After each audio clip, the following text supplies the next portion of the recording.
ഒരു വെല്ലുവിളിയുമല്ല. ഭരണഘടനാ സ്ഥാപനത്തിന്റെ ഭാഗമായിട്ടുള്ള ഗവർണർ തന്നെയാണ് ഈ പരിപാടിയിൽ പങ്കെടുക്കുകയും കാര്യങ്ങൾ പറയുകയും ചെയ്തത്. അതൊക്കെ കേൾക്കുമ്പോൾ ചിലർക്കൊക്കെ വലിയ ബുദ്ധിമുട്ടുകൾ ഉണ്ടാകും. അത് രാജ്യത്തോട് ഉള്ള ഓരോരുത്തരുടെയും താല്പര്യം അനുസരിച്ചായിരിക്കും, മറ്റു രാജ്യങ്ങളോടുള്ള ബഹുമാനം കൂടുതലുള്ളത് കൊണ്ടുമാകും. എന്തായാലും ഭാരതാംബയുടെ ചിത്രമുണ്ടെങ്കിൽ പരിപാടികളിൽ പങ്കെടുക്കില്ല എന്ന നിലപാടെടുത്തിരിക്കുന്ന ഡിവൈഎഫ്ഐക്കൊപ്പം നിൽക്കുന്ന അല്ലെങ്കിൽ ഡിവൈഎഫ്ഐയുടെ യൂണിയൻ പറയുന്ന കാര്യങ്ങൾ ആവർത്തിക്കാനായിരിക്കുന്ന ആളുകൾ അത് ആവർത്തിച്ചു കഴിഞ്ഞത് പ്രേക്ഷകരുടെ ശ്രദ്ധയിലേക്ക് വന്നിട്ടുണ്ടാകും ഇതിനകം തന്നെ.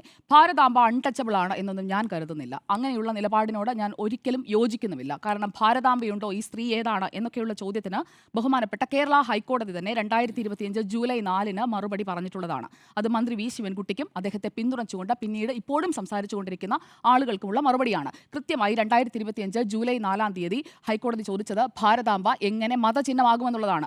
അത് മനസ്സിലാകാതെ വീണ്ടും മതചിഹ്നമാണ്, മതമാണ്, മതത്തിന്റെ പ്രതിനിധിയാണ്, മതത്തിന്റെ പ്രതീകമാണ് എന്ന് പറഞ്ഞുകൊണ്ടിരിക്കുകയാണ് ഇപ്പോഴും. അതുകൊണ്ട് തന്നെയാണ് ഞാൻ ആൻഡ്രോ സാർ പറഞ്ഞപ്പോൾ അപ്പോൾ ഇടപെട്ടതും അതിനോട് വിയോജിച്ചതും. കാരണം ബഹുമാനപ്പെട്ട ഹൈക്കോടതി തന്നെ വ്യക്തത വരുത്തിയിട്ടുള്ള കാര്യമാണ്.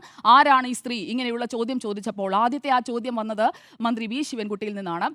ആരാണ് ഈ സ്ത്രീ എന്നുള്ള ആ ചോദ്യത്തിനടക്കം മറുപടി അവിടെ വന്നു കഴിഞ്ഞതാണ്. ഹൈക്കോടതി തന്നെ വ്യക്തത വരുത്തിയ ഒരു കാര്യത്തിലാണ് വീണ്ടും ഇരുന്ന് തർക്കിക്കുന്നത് എന്നുള്ളത് എന്തുകൊണ്ടാണെന്ന് എനിക്ക് മനസ്സിലാവുന്നില്ല.